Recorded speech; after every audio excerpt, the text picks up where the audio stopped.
Hey guys, ఎలా ఉన్నారు? మనకి సమ్మర్ అయితే మరికొద్ది రోజుల్లో స్టార్ట్ అవబోతుంది. సో సమ్మర్లో ఎక్కువ మంది కొనడానికి ప్లాన్ చేసే ఒక వస్తువు అంటే ఎయిర్ కండిషనర్ అని చెప్పుకోవచ్చు. సో ఆబ్వియస్లీ ఒక ఎయిర్ కండిషనర్ కొనాలి అని అనుకున్నప్పుడు ఎక్కువ మందికి చాలా డౌట్స్ అయితే వస్తూ ఉంటాయి. అసలు ఎలాంటి ఎయిర్ కండిషనర్ కొనుక్కోవాలి, సో ఇన్వర్టర్ కొనుక్కోవాలా, నాన్ ఇన్వర్టర్ ఎయిర్ కండిషనర్ కొనుక్కోవాలా, లేకపోతే ఎంత స్టార్ ఉన్నది తీసుకోవాలి, ఎంత కెపాసిటీ ఉన్నది తీసుకోవాలి. సో ఈ విధంగా చాలా డౌట్స్ అయితే వస్తూ ఉంటాయి. And more over air conditioner అనేది అంత చీప్ ప్రొడక్ట్ అయితే కాదు. మినిమం 30-40 వేల రూపాయలు అయితే మనం స్పెండ్ చేయాల్సి ఉంటుంది. అండ్ మోర్ ఓవర్ ఒక్కసారి మనం ఎయిర్ కండిషనర్ కొన్నామంటే మినిమం 5 to 10 years అయితే యూస్ చేస్తారు. సో ఆబ్వియస్లీ ఇంత ఎక్కువ మనీ స్పెండ్ చేస్తున్నప్పుడు ప్రాపర్గా రీసెర్చ్ చేసి మంచి ప్రోడక్ట్ తీసుకోవడం అనేది చాలా ఇంపార్టెంట్ గైస్. ఒకవేళ మీరు రాంగ్ ప్రోడక్ట్ తీసుకున్నట్లయితే మీ మనీ వేస్ట్ చేసుకోవడమే కాకుండా మీకు అది సరిగా వర్క్ చేయదు, కాబట్టి మీ పీస్ ఆఫ్ మైండ్ కూడా అయితే ప్రాపర్గా ఉండదు అనమాట. సో అందుకోసమే నేనైతే ఈ వీడియోలో మీరు ఏసీ కొనాలి అని అనుకున్నప్పుడు ఎలాంటి థింగ్స్ మీరు ముందుగా కన్సిడర్ చేసుకోవాలి అని ప్రతి ఒక్క డీటెయిల్ కూడా అయితే ఈ వీడియోలో ఎక్స్ప్లెయిన్ చేయబోతున్నాను.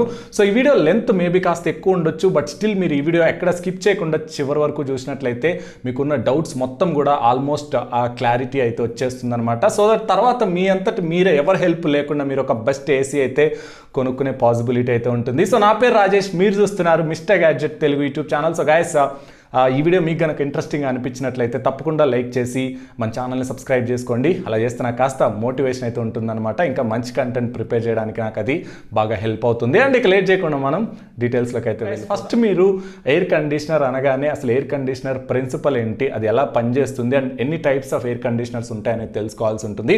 So air conditioner basic principle అంటే మీకు అర్థమయ్యేలాగా చెప్పాలంటే మన రూమ్లో ఉన్న ఏదైతే ఆ హీట్ ఉంటుందో ఆ హీట్ని తీసి రిమూవ్ చేసి మన రూమ్ని కూల్ చేయడం. సో అది ఎయిర్ కండిషనర్ యొక్క బేసిక్ ప్రిన్సిపల్ అనమాట. అండ్ మనకి ఈ పని చేయడానికి 2 టైప్ ఆఫ్ ఎయిర్ కండిషనర్స్ అయితే ఉంటాయి. Window air conditioner and then మనకి స్ప్లిట్ ఏసీస్ అనమాట. Window ACs and split ACs అంటూ ఉంటారు. సో విండో ఏసీస్ అంటే మనకి నార్మల్గా ఓల్డెన్ డేస్లో అయితే చూస్తూ ఉంటాం, ఒక విండోకి అయితే ఫిట్ చేసి ఉంటుంది.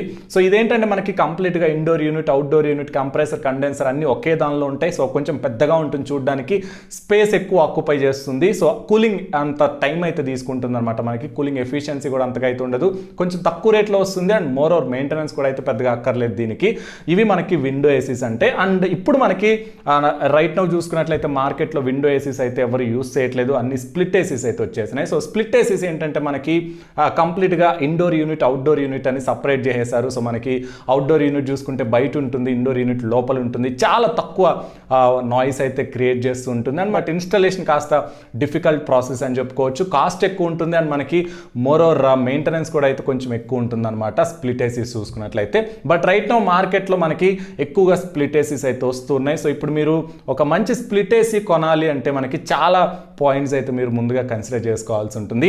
అందులో major thing, the most important thing అని చెప్పుకోవచ్చు. ఒక ఎయిర్ కండిషనర్ కొనాలి అని అనుకున్నట్లయితే ఫస్ట్ మీరు కన్సిడర్ చేసుకోవాల్సిన point size of the air conditioner అనమాట. అంటే ఎంత కెపాసిటీ ఎయిర్ కండిషనర్ మీరు కొనుక్కోవాలి అనేది ఫస్ట్ మీరు డిసైడ్ చేసుకోవాల్సిన పాయింట్ అని చెప్తాను. సో ఈ సైజ్ అనేది మనకి జనరల్గా టన్స్లో అయితే మెజర్ చేస్తూ ఉంటారు. సో టన్స్ అంటే మనకి 0.5 టన్, 1 టన్, 1.5 టన్ ఈ రకంగా మనకి ఆ ఏసీ కెపాసిటీని అయితే మెజర్ చేస్తూ ఉంటారు. సో ఈ టన్ అనేది దేన్ని రిప్రజెంట్ చేస్తుంది అంటే కూలింగ్ కెపాసిటీని అయితే రిప్రజెంట్ చేస్తూ ఉంటుంది. సో అంటే మీకు 1 టన్ ఉన్న ఆ ఏసీ తీసుకున్నట్లయితే కొంత కూలింగ్ కెపాసిటీ అయితే వస్తుంది. అదే మీరు 2 టన్ ఉన్న ఏసీ తీసుకున్నట్లయితే దానికి డబుల్ కూలింగ్ కెపాసిటీ అయితే వస్తూ ఉంటుంది. సో సింపుల్గా చెప్పాలంటే ఎంత ఎక్కువ టన్ ఉన్న ఏసీ తీసుకుంటే మీకు అంత ఎక్కువ కూలింగ్ కెపాసిటీ వస్తుంది, అంత ఫాస్ట్గా కూలింగ్ వస్తుంది, అంత ఎక్కువ కూలింగ్ అయితే అంత ఎక్కువ ఏరియాను కూడా అయితే అది కవర్ చేయగలుగుతుంది అనమాట. సో ఇప్పుడు ఈ కెపాసిటీ అనేది మీరు డిసైడ్ చేసుకోవడానికి చాలా ఫ్యాక్టర్స్ అయితే ఇందులో ఇన్వాల్వ్ ఉంటాయని చెప్పుకోవచ్చు. వాటిలో మేజర్గా మనం కన్సిడర్ చేసుకోవాల్సింది మన రూమ్ సైజును బట్టి మనం ఏసీ సైజుని అయితే డిసైడ్ చేసుకోవాల్సి ఉంటుంది. ఫర్ ఎగ్జాంపుల్ మీరు ఒక చిన్న బెడ్రూమ్కి ఏసీ తీసుకోవాలంటే ఒక 1 టన్ అయితే మీకు మోర్ దెన్ ఎనఫ్ అని చెప్తాను. అదే మీరు ఒక మాస్టర్ బెడ్రూమ్కి కనుక తీసుకోవాలి అంటే అరౌండ్ 1.5 టన్ ఏసీ అయితే మోస్ట్ ప్రాబ్లీ మనకు సరిపోతుంది. అదే మీరు కనుక ఒక హాల్లో ఏసీ పెట్టాలనుకున్నట్లయితే మీరు అట్లీస్ట్ 2 టన్ ఏసీ అయితే తీసుకోవాల్సి ఉంటుంది. సో ఈ రకంగా మీరు ఈ రూమ్ సైజును బట్టి మీరు ఏసీ కెపాసిటీ అనేది డిటర్మైన్ చేసుకోవాల్సి ఉంటుంది. ఇదొక్కటే కాదు గైస్, మనకి ఇంకొన్ని ఫ్యాక్టర్స్ కూడా అయితే మనకి ఇందులో ఇన్వాల్వ్ అయి ఉంటాయి. బట్లో ఇంకొక మేజర్ థింగ్ అంటే మనకి మీరుంటున్న ఏరియా అని చెప్పుకోవచ్చు. సో మీరుంటున్న ఏరియా బాగా హీట్ ప్రొడ్యూస్ చేస్తుంది. అంటే ఫర్ ఎగ్జాంపుల్ చూసుకుంటే కొన్ని ఏరియాస్ మనకి కొంచెం తక్కువ హీట్ ఉంటాయి, కొన్ని ఏరియాస్ మరి ఓవర్ హీట్ అయితే ఉంటాయి అనమాట. సో ఎక్కువ హీట్ ఉన్న ఏరియాస్లో చూసుకున్నట్లయితే మామూలు కన్నా కానీ మనకి కొంచెం ఎక్కువ కెపాసిటీ ఉన్న ఏసీస్ అయితే అవసరం అవుతాయి. ఎందుకంటే మనకు అక్కడ హీట్ ఎక్కువ ఉంటుంది కాబట్టి ఆబ్వియస్లీ ఆ హీట్ మొత్తాన్ని రిమూవ్ చేయాలంటే ఎయిర్ కండిషనర్కి ఎక్కువ టైం అయితే పడుతుంది. సో అలాంటి ప్లేసెస్లో మనకి కొంచెం ఎక్కువ కెపాసిటీ ఉన్న ఎయిర్ కండిషనర్ తీసుకోవడం బెస్ట్ అని చెప్తాను. అండ్ మోర్ ఓవర్ మీరు ఏసీ ఇన్స్టాల్ చేయాలనుకుంటున్న రూమ్ ఏ ఫ్లోర్లో ఉంది, for example second floor, third floor, ఆ టాప్ ఫ్లోర్లో ఉన్న ఏసీస్ మనకి డైరెక్ట్ సన్లైట్ అయితే పడుతూ ఉంటుంది కాబట్టి అలాంటి ప్లేసెస్లో పెట్టే ఏసీస్కి మీకు ఇంకా ఎక్కువ కెపాసిటీ ఉన్న ఏసీస్ అయితే తీసుకోవాల్సి ఉంటుంది, ఎందుకంటే ఎక్కువ హీట్ ప్రొడ్యూస్ చేస్తూ ఉంటుంది కాబట్టి. అండ్ మోర్ ఓవర్ మీ రూమ్లో ఎంతమంది మెంబర్స్ ఉంటారు అనేది కూడా అయితే మీకు ఇక్కడ ఒక మేజర్ రోల్ అయితే ప్లే చేస్తూ ఉంటుంది. సో అంటే మనకి జనరల్గా మీ బెడ్రూమ్లో ఒకవేళ ఏసీ పెట్టాలి అని అనుకున్నారు, ఫర్ ఎగ్జాంపుల్ ఒక 2-3 మెంబర్స్ మాత్రమే ఉంటారు అని అనుకుంటే మీకు నార్మల్ కెపాసిటీ ఉన్న ఏసీ అయితే సరిపోతుంది. అదే మీ రూమ్లో ఒకవేళ ఒక 10 మెంబర్స్ ఉన్నారు అంటే, ఫర్ ఎగ్జాంపుల్ మీరు ఏదైనా ట్రైనింగ్ ఇన్స్టిట్యూట్ కానీ ఇంకేదన్నా రన్ చేస్తున్నారు, ఒక చిన్న రూమ్లోనే ఎక్కువ మంది స్టూడెంట్స్ అయితే వస్తున్నారు అనుకోండి, అలాంటి సిచ్యువేషన్లో మీకు ఎక్కువ కెపాసిటీ ఉన్న ఏసీ కావాల్సి ఉంటుంది. ఎందుకంటే ఎక్కువ మెంబర్స్ ఉన్నప్పుడు ఎక్కువ హీట్ ప్రొడ్యూస్ అవుతూ ఉంటుంది. సో ఆ హీట్ మొత్తాన్ని తీసేయాలంటే, రిమూవ్ చేయాలని, కూల్ చేయాలంటే మీకు ఎక్కువ టైం అయితే పడుతుంది కాబట్టి సో ఆబ్వియస్లీ అలాంటి టైంలో కూడా మీకు ఎక్కువ కెపాసిటీ ఉన్న ఏసీ అయితే కావాల్సి ఉంటుంది. సో ఈ విధంగా మీరు ఈ ఫ్యాక్టర్స్ అన్ని కన్సిడర్ చేసుకొని ఏసీ కెపాసిటీ అనేది ఫస్ట్ మీరు డిసైడ్ చేసుకోవాల్సి ఉంటుంది అనమాట. సో మనకి ఏసీ కొనే ఆ ప్రాసెస్లో మేజర్ థంబ్ రూల్ అని చెప్పుకోవచ్చు కెపాసిటీ, డిటర్మినేషన్ ఆఫ్ కెపాసిటీ అనమాట, ఏసీ కెపాసిటీ. వన్స్ మీరు ఎంత కెపాసిటీ ఉన్న ఏసీ తీసుకోవాలి అనేది డిసైడ్ చేసుకున్నాక తర్వాత మీరు కన్సిడర్ చేసుకోవాల్సిన మేజర్ థింగ్ అంటే ఇన్వర్టర్ ఏసీ తీసుకోవాలా, నాన్ ఇన్వర్టర్ ఏసీ తీసుకోవాలా అని చెప్పేసి. సో ఇప్పుడు మనకి జనరల్గా చూసుకున్నట్లయితే అంటే normal ACs or non inverter ACs ఎలా పనిచేస్తాయి అంటే, మనకి వన్స్ మీరు ఏసీ స్విచ్ ఆన్ చేయగానే మనకి ఏదైతే కంప్రెసర్ ఉంటుందో, సో కంప్రెసర్ అంటే ఏసీలో ఉన్న మేజర్ పార్ట్ అని చెప్పుకోవచ్చు, అంటే మెయిన్ పార్ట్ అనమాట. దీన్ని బేస్ చేసుకొని మనకి ఏసీ మొత్తం కూడా అయితే రన్ అవుతూ ఉంటుంది, ఆ హార్ట్ ఆఫ్ ది ఏసీ అని చెప్పుకోవచ్చు. సో ఈ కంప్రెసర్ అనేది మనకి ఆన్ అవుతుంది, ఫుల్ స్పీడ్లో అయితే రన్ అవుతుంది అనమాట. వన్స్ మనకి ఒక ఆప్టిమల్ టెంపరేచర్ ఉంటుంది, మన రూమ్ టెంపరేచర్ కన్నా తక్కువ టెంపరేచర్ అని చెప్తారు, సో థ్రెషోల్డ్ టెంపరేచర్ అని చెప్పుకోవచ్చు. సో అది రీచ్ అవ్వగానే మనకి కంప్రెసర్ అనేది ఆగిపోతుంది అనమాట. సో ఆబ్వియస్లీ మనకి కూలింగ్ అనేది అలాగే ఉంటుంది కొంతసేపు. మళ్ళీ ఎప్పుడైతే మన రూమ్ టెంపరేచర్ రైజ్ అవుతుందో అప్పుడు మళ్ళీ కంప్రెసర్ అనేది ఆటోమేటిక్గా ఆన్ అవుతుంది, మళ్ళీ ఫుల్ స్పీడ్లో అయితే తిరుగుతూ ఉంటుంది, రూమ్ మొత్తాన్ని మళ్ళీ కూల్ చేస్తుంది అనమాట. సో ఈ విధంగా ఇది ఆగిపోతుంది, మళ్ళీ ఫుల్ స్పీడ్లో తిరుగుతూ ఉంటుంది, ఆగిపోతుంది, మళ్ళీ ఫుల్ స్పీడ్లో అయితే తిరుగుతూ ఉంటుంది మీ రూమ్ టెంపరేచర్ రైజ్ అయినప్పుడు. సో ఇలా జరుగుతున్నప్పుడు మనకి ఏంటంటే కూలింగ్ అనేది కాన్స్టెంట్గా అయితే ఉండదు, కంటిన్యూస్ కూలింగ్ అయితే ఉండదు. మనకి ఆ కూలింగ్ అనేది మనకి అప్స్ అండ్ డౌన్స్ ఉంటుంది. అండ్ మోర్ ఓవర్ మనకి ఎక్కువ నాయిస్ ప్రొడ్యూస్ చేస్తూ ఉంటుంది, ఎందుకంటే కంప్రెసర్ ఫుల్ స్పీడ్లో తిరుగుతూ ఉంటుంది కాబట్టి ఎక్కువ నాయిస్ వస్తూ ఉంటుంది. అండ్ మోర్ ఓవర్ మనకి పవర్ కన్జంప్షన్ కూడా చాలా ఎక్కువ ఉంటుంది. సో ఇక్కడ మీరు అబ్జర్వ్ చేసినట్లయితే కంప్రెసర్ ఏదర్ ఆఫ్ స్టేట్లో ఉంటుంది, అంటే 0 స్టేట్లో ఉంటుంది, లేదా మీకు ఫుల్ స్పీడ్లో అయితే తిరుగుతూ ఉంటుంది నాన్ ఇన్వర్టర్ ఏసీస్లో చూసుకున్నట్లయితే. అదే మీరు ఇన్వర్టర్ ఏసీస్లో చూసుకున్నట్లయితే ఇది మీకు ఇన్వర్టర్ టెక్నాలజీ అయితే యూస్ చేసుకుంటుంది. సో ఇన్వర్టర్ టెక్నాలజీ యూస్ చేసుకోవడం వల్ల ఏమవుతుందంటే కంప్రెసర్ అనేది ఆటోమేటిక్గా మన రూమ్ టెంపరేచర్కి తగ్గట్టు స్పీడ్ని అయితే అడ్జస్ట్ చేసుకుంటూ ఉంటుంది. సో ఇన్వర్టర్ ఏసీస్లో మనకి కంప్రెసర్ అనేది అస్సలు ఆఫ్ అవ్వదు అనమాట. సో ఇది మనకి కంటిన్యూస్గా రన్ అవుతూనే ఉంటుంది, బట్ మన టెంపరేచర్, రూమ్ టెంపరేచర్కి తగ్గట్టు మీకు కొన్నిసార్లు స్పీడ్ ఇంక్రీజ్ చేసుకుంటుంది, కొన్నిసార్లు స్పీడ్ డిక్రీజ్ చేసుకుంటుంది. సో రన్ అవుతూనే ఉంటుంది, బట్ మనకి కంటిన్యూస్గా వేరీ అవుతూ ఉంటుంది స్పీడ్ అనేది. దీనివల్ల ఏమవుతుందంటే మనకి పవర్ కన్జంప్షన్ అనేది చాలా తక్కువ ఉంటుంది, కంటిన్యూస్ కూలింగ్ ఉంటుంది రూమ్ అంతా కూడా మనకి. And more over noise levels కూడా చాలా తక్కువ ఉంటాయి, మెయింటెనెన్స్ తక్కువ ఉంటుంది, అండ్ మనకి ఎక్కువ రిపేర్స్ రావు దీనివల్ల. సో చాలా అడ్వాంటేజెస్ అయితే ఉంటాయన్నమాట మనకి ఇన్వర్టర్ ఏసీస్ నాన్ ఇన్వర్టర్ ఏసీస్తో కంపేర్ చేసుకున్నట్లయితే. సో తప్పకుండా మీరు ఏసీ కొనాలి అని అనుకున్నప్పుడు ఇన్వర్టర్ ఏసీ మీద మీరు మనీ అయితే స్పెండ్ చేయండి. అఫ్ కోర్స్ మనకి ఇన్వర్టర్ ఏసీస్ కొంచెం రేట్ ఎక్కువ ఉంటాయి, బట్ స్టిల్ మీకు చాలా అడ్వాంటేజెస్ ఉంటాయి కాబట్టి ఆబ్వియస్లీ మీరు మంచి ఇన్వర్టర్ ఏసీ తీసుకోవడం బెస్ట్ అని చెప్తాను. ఆ తర్వాత మీరు ముఖ్యంగా కన్సిడర్ చేసుకోవాల్సిన ఇంకొక పాయింట్ వచ్చేసి ఏదైతే మనకి కండెన్సర్ ఉంటుందో, కండెన్సర్ కాయిల్ అంటారు. సో లోపల మనకి కండెన్సర్ ఉంటుందన్నమాట. ఏదైతే మనకి రిఫ్రిజరెంట్స్ ఉంటాయి కదా, ఆ రిఫ్రిజరెంట్స్ని కన్వర్ట్ చేసి మనకి కూలింగ్ ఎయిర్గా మార్చడానికి కండెన్సర్ కాయిల్స్ని అయితే యూస్ చేస్తూ ఉంటారు. సో ఈ కండెన్సర్ కాయిల్స్ ఏ మెటీరియల్తో తయారు చేశారు అనేది ఒక మేజర్ ఫ్యాక్టర్ అని చెప్తాను. సో జనరల్గా మనకి 2 టైప్ ఆఫ్ మెటీరియల్స్ అయితే యూస్ చేస్తూ ఉంటారు, కాపర్ మెటీరియల్ ఒకటి అండ్ అల్యూమినియం మెటీరియల్ ఒకటి. అండ్ రీసెంట్ టైమ్స్లో మనకి అల్యూమినియం అలాయ్ కూడా అయితే యూస్ చేస్తూ ఉన్నారు.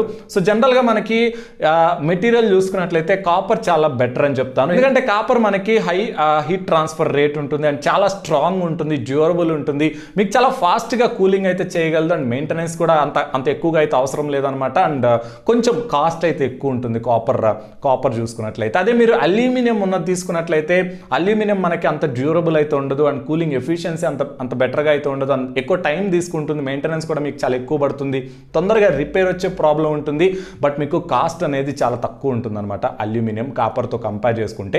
బట్ స్టిల్ గైస్ నేనైతే ఇక్కడ కాపర్ కండెన్సర్ కాయిల్ మాత్రమే సజెస్ట్ చేస్తాను. అఫ్ కోర్స్ మీకు కాస్త రేట్ ఎక్కువ ఉన్నా సరే కాపర్ కండెన్సర్ కాయిల్ ఉన్నది మాత్రమే తీసుకోండి, సో దట్ మీకు లాంగ్ లైఫ్ వస్తుంది. ఏసీ అనేది ఎప్పుడు కూడా మనకి లాంగ్ లైఫ్ ఉన్న ప్రొడక్ట్ కాబట్టి మీరు ఆ లాంగ్ లైఫ్ వచ్చే మనకి మెటీరియల్ యూస్ చేసి తీసుకుంటే బెస్ట్ అని చెప్తాను.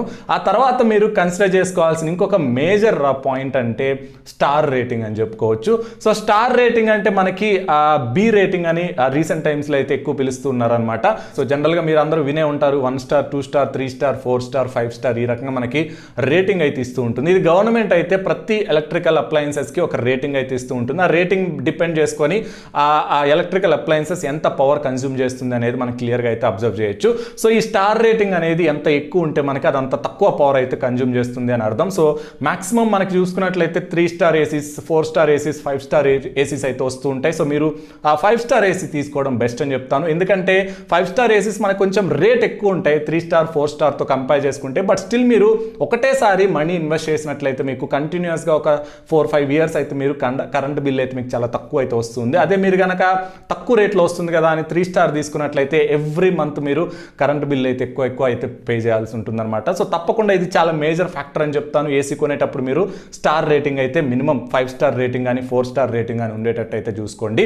అండ్ నెక్స్ట్ మీరు చూసుకోవాల్సింది కొన్ని స్పెషల్ ఫీచర్స్ అని చెప్పుకోవచ్చు. సో ఇప్పుడు రీసెంట్ టైమ్స్లో మనకి ప్రతి ఏసీలో కూడా కొన్ని స్పెషల్ ఫీచర్స్ అయితే ఇస్తూ ఉన్నారనమాట. లైక్ మనకి యాంటీ బ్యాక్టీరియల్ ఫిల్టర్ అని చెప్పేసి, ఎయిర్ ప్యూరిఫైర్ అని చెప్పేసి, అండ్ డీహ్యూమిడిఫైర్ అని చెప్పేసి. సో ఇలా మనకి వైఫై ఆ ఫెసిలిటీ కూడా అయితే వస్తుంది. ఇప్పుడు కొన్ని ఏసీస్లో డైరెక్ట్గా మీరు వైఫై కంట్రోల్ అయితే చేయొచ్చు అనమాట. సో ఈ విధంగా కొన్ని అడ్వాన్స్డ్ ఫీచర్స్ అయితే వస్తూ ఉంటాయి. సో ఇవన్నీ మీకు కావాలనుకుంటే ఇవి కూడా చెక్ చేసుకొని మీరు తీసుకోవడం బెస్ట్ అని చెప్తాను. అండ్ నెక్స్ట్ మీరు కన్సిడర్ చేసుకోవాల్సిన మేజర్ పాయింట్ అంటే బ్రాండ్ అని చెప్తాను. సో ఏ బ్రాండ్ కొనుక్కోవాలి లేకపోతే ఏ బ్రాండ్ మీరు కన్సిడర్ చేసుకోవాలి అనేది ఇక్కడ ఒక మేజర్ రోల్ అయితే ప్లే చేస్తుంది. సో చాలా మంది అనుకుంటారు ఏ బ్రాండ్ అయితే ఏంటి ప్రోడక్ట్ అంతా ఒకటేలా ఉంటుంది కదా, సో పెద్ద ప్రాబ్లం అయితే ఏం రాదు అని అనుకుంటూ ఉంటారు. బట్ అది చాలా రాంగ్ థింకింగ్ గైస్. మీకు బ్రాండ్ అనేది ఏసీలో మాత్రం మేజర్ రోల్ ప్లే చేస్తుంది. ఎందుకంటే మనకి ఏసీ అనేది మళ్ళీ మార్చే ప్రొడక్ట్ అయితే కాదు. ఒకసారి కొంటే మినిమం ఒక 5 ఇయర్స్ అయితే యూస్ చేస్తాం. అండ్ ఫ్రీక్వెంట్ మనకి సర్వీస్ అయితే చేయాల్సి ఉంటుంది. ఏసీకి ఫ్రీక్వెంట్ మెయింటెనెన్స్ అయితే అవసరపడుతుంది. సో అలాంటప్పుడు మనకి బ్రాండ్ అనేది ఇక్కడ మేజర్ రోల్ అయితే ప్లే చేస్తూ ఉంటుంది. ఒకవేళ మీరు కనుక విలేజెస్లో కానీ టౌన్స్లో కానీ ఉండేవాళ్ళు అయితే సో నా సజెషన్ ఏంటంటే మీరు ఒక మంచి రెనోడ్ బ్రాండ్ అయితే తీసుకోండి. Like LG, carrier, Daikin, blue star ఇలాంటి ఒక మంచి రెనోడ్ బ్రాండ్కి అయితే వెళ్ళండి. మీరు కొత్తగా లాంచ్ అయిన బ్రాండ్స్ కానీ లేకపోతే కొన్ని ఏమంటారు ఎక్కువ మార్కెట్ ప్రెజెన్స్ లేని బ్రాండ్స్ తీసుకున్నట్లయితే మీకు సర్వీస్ అనేది అవైలబిలిటీ ఉండకపోవచ్చు. అలాంటప్పుడు మీరు చాలా ప్రాబ్లమ్స్ అయితే ఫేస్ చేయాల్సి ఉంటుంది ఒకవేళ మీ ఏసీ మెయింటెనెన్స్ కనుక చేయించాలి అనుకున్నట్లయితే. సో అందుకని మీరు విలేజెస్ ఆర్ టౌన్స్లో ఉండేవాళ్ళు అయితే తప్పకుండా రెనోడ్ బ్రాండ్స్ మాత్రమే చూస్ చేసుకోండి. సో నా సజెషన్ ఇక్కడ 100% ఎల్జీ అయితే నేను ప్రిఫర్ చేస్తాను. ఎందుకంటే మా ఇంట్లో ఉంది ఎల్జీనే. సో మాది చాలా విలేజ్ అని చెప్పుకోవచ్చు, చాలా మారుమూల విలేజ్ అనమాట. సో అక్కడ కూడా ఎలాంటి ప్రాబ్లం లేకుండా వీళ్ళు సర్వీస్ అయితే ప్రొవైడ్ చేస్తున్నారు. సో ఆబ్వియస్లీ మీరు విలేజెస్లో ఉండేవాళ్ళు అయితే తప్పకుండా ఎల్జీ ప్రిఫర్ చేయమని చెప్తాను. అఫ్కోర్స్ కొంచెం రేట్ ఎక్కువ ఉంటుంది బట్ స్టిల్ మీకు మంచి సర్వీస్ అయితే దొరుకుతుంది.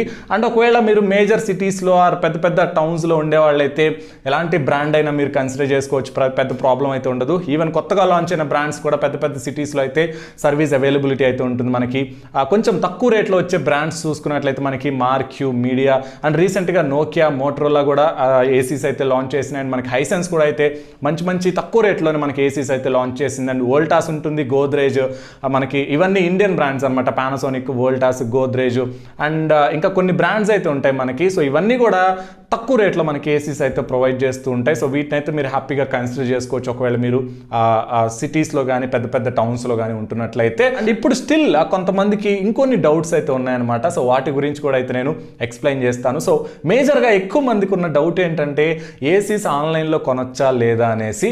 సో గాయస్ మీరు ఏసీ అనే కాదు ఏ ప్రోడక్ట్ అయినా కానీ ఆన్లైన్లో అయితే కొనుక్కోవచ్చు. అఫ్కోర్స్ ఆన్లైన్ అంటే ఎయిదర్ ఫ్లిప్కార్ట్ కానీ అమెజాన్ కానీ, వేరేదైతే నేను పెద్దగా సజెస్ట్ చేయను. ఎయిదర్ ఫ్లిప్కార్ట్ ఆర్ అమెజాన్ ఆఫ్లైన్లో మీరు ఏసీ అయితే హ్యాపీగా కొనుక్కోవచ్చు. మీకు జెన్యున్ ప్రొడక్ట్స్ వస్తూ ఉంటాయి అండ్ మీకు ఆఫ్లైన్లో కొంటే ఏదైతే మీకు ఫెసిలిటీస్ ఉంటాయి లైక్ సర్వీస్ వారంటీ కానీ ఎవ్రీథింగ్ మీకు ఆన్లైన్లో కూడా సేమ్ అదే అయితే అవైలబిలిటీ అయితే ఉంటుంది. ఇన్ఫ్యాక్ట్ చెప్పుకోవాలంటే మనకు ఆన్లైన్లో ఇంకా తక్కువ రేట్కి అయితే వస్తూ ఉంటుంది. సో కంపేర్ టు ఆఫ్లైన్ మనకి అట్లీస్ట్ ఒక 5,000-6,000 డిఫరెన్స్ అయితే ఉంటుంది. కంప్లీట్గా 5,000-6,000 అయితే 100% డిఫరెన్స్ అయితే మీరు చూడొచ్చు. ఒకవేళ మీకు డౌట్ ఉంటే మీరు లోకల్ మార్కెట్కి వెళ్ళండి. సో మీరు ఏ ఏసీ అయితే కొనుక్కోవాలనుకుంటున్నారో లోకల్ మార్కెట్కి వెళ్ళి ఒకవేళ ప్రైస్ ఎంత ఉందనే చెక్ చేసుకోండి. సో అదే ఆ ఏసీ ప్రైస్ ఆన్లైన్లో ఎంత ఉందో చూసుకోండి. సో దట్ మీకు ప్రైస్ డిఫరెన్స్ కనుక ఉన్నట్లయితే మీరు హ్యాపీగా ఆన్లైన్లో అయితే కొనుక్కోవచ్చు, లేదంటే మీరు ఆఫ్లైన్లో తీసుకోవడం బెటర్ అని చెప్తాను. బట్ మీకు ఆన్లైన్లో తీసుకున్నా కానీ ఎలాంటి ప్రాబ్లం అయితే ఉండదు. సో నేను మా ఇంట్లో ఉన్న ప్రతి హోమ్ అప్లయన్సెస్ కూడా ఆన్లైన్లోనే తీసుకోవడం జరిగింది. నాకైతే ఎలాంటి ప్రాబ్లం అయితే రాలేదు. అండ్ నెక్స్ట్ చాలా మందికి ఉన్న డౌట్ ఏంటంటే ఏసీస్కి స్టెబిలైజర్ అవసరమా లేదా. సో ఇక్కడ సింపుల్ లాజిక్ ఏంటంటే గైస్, ప్రతి ఏసీలో కూడా మనకి ఒక స్టెబిలైజర్ యూనిట్ అయితే ఉంటుంది. ఏంటంటే మనకి వోల్టేజ్ ఫ్లక్చువేషన్స్ అయితే కంట్రోల్ చేస్తూ ఉంటుంది. But up to some extent వరకు మాత్రమే ఇదైతే కంట్రోల్ చేయగలదు అనమాట. అంటే మనకి అరౌండ్ ఒక +20 ఆర్ -20 +10 ఆర్ -10 వరకు మాత్రమే ఇది మనకి కంట్రోల్ అయితే చేయగలుగుతుంది. సో నా సజెషన్ ఏంటంటే మీరు ఒక మంచి స్టెబిలైజర్ అయితే కొనుక్కోండి. ఒక మంచి స్టెబిలైజర్ కొనుక్కొని మీరు ఏసీకి గనక ఫిట్ చేసుకున్నట్లయితే మీకు ఒక మంచి అడ్వాంటేజ్ అయితే ఉంటుంది. అఫ్ కోర్స్ మీకు మీ ఏరియాలో కనుక పవర్ ఫ్లక్చువేషన్స్ ఎక్కువ ఉన్నట్లయితే మీరు తప్పకుండా మీరు స్టెబిలైజర్ అయితే కొనుక్కోండి. ఎందుకంటే ఏసీ అనేది మనం చాలా ఎక్కువ రేటు పెట్టుకుంటున్నప్పుడు ఆబ్వియస్లీ మనకి పవర్ ఫ్లక్చువేషన్స్ వచ్చి అందులో ఏదైనా ప్రాబ్లం వస్తే చాలా రిపేర్ కాస్ట్ అయితే ఎక్కువ ఉంటుంది. సో దానికన్నా కూడా మీరు సింపుల్గా ఒక 2,000-3,000 రూపీస్ స్టెబిలైజర్ మీద ఇన్వెస్ట్ చేస్తే మీకు హ్యాపీగా పీస్ ఆఫ్ మైండ్ అయితే ఉంటుందన్నమాట, ఈవెన్ దో మీకు వోల్టేజ్ ఫ్లక్చువేషన్స్ ఉన్నప్పటికీ. ఇది ఎక్కువ మందికి వచ్చే మేజర్ డౌట్స్ అంటే ఇవే అని చెప్పుకోవచ్చు ఏసీస్ గురించి. అండ్ ఇంకా మీకేమైనా డౌట్స్ అనుకున్నట్లయితే కింద కామెంట్ సెక్షన్లో అయితే మెన్షన్ చేయండి. అండ్ ఐ హోప్ మీకు ఈ వీడియో కంప్లీట్ క్లారిటీ అయితే ఇచ్చేసిందని అనుకుంటున్నాను ఎయిర్ కండిషనర్స్ గురించి. అండ్ మీకు ఇంకా ఏమైనా డౌట్స్ ఉంటే కింద కామెంట్ సెక్షన్లో అయితే అడగండి. అండ్ ఈ వీడియో కనుక మీకు నచ్చితే తప్పకుండా లైక్ చేయండి. అండ్ అలాగే వీలైనంత ఎక్కువ మందికి అయితే షేర్ చేయండి. ఎక్కువ మంది తెలుసుకుంటారు, ఎక్కువ మందికి నాలెడ్జ్ అయితే వస్తుంది ఏసీస్ కొనాలి అంటే ఎలాంటి థింగ్స్ కన్సిడర్ చేసుకోవాలి అనేది. అండ్ ఒకవేళ మీకు గనక మార్కెట్లో అవైలబుల్ ఉన్న top 5 or top 10 best air conditioners గురించి ఒక వీడియో కావాలంటే కింద కామెంట్ సెక్షన్లో అయితే మెన్షన్ చేయండి. సో నేను ఆ వీడియో కూడా మీ ముందుకు తీసుకురావడానికి అయితే ట్రై చేస్తాను. So that's all for this video guys. Thanks for watching. This is Rajesh signing off.